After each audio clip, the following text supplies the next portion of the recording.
माली गरी शार्ङ्गी शङ्खी चक्री च नन्दकी श्रीमान्नारायणो विष्णुर्वासुदेवोऽभिरक्षतु वनमाली गरी शार्ङ्गी शङ्खी चक्री च नन्दकी श्रीमान्नारायणो विष्णुर्वासुदेवोऽभिरक्षतु इतीदं कीर्तनीयस्य केशवस्य महात्मनः नाम्नां सहस्रं दिव्यानामशेषेण प्रकीर्तितम् य इदं शृणुयात् नित्यं यश्चापि परिकीर्तयेत् नाशुभं प्राप्नुयात् किञ्चित् सोमुत्रेह च मानवः वेदान्तको ब्राह्मणस्य क्षत्रियो विजयी भवेत् वैश्यो धनसमृद्धः स्यात् क्षुद्रः सुखमवाप्नुयात् धर्मार्थी प्राप्नुयात् धर्ममर्थार्थी चार्थमाप्नुयात्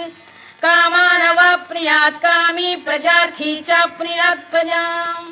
भक्तिमान्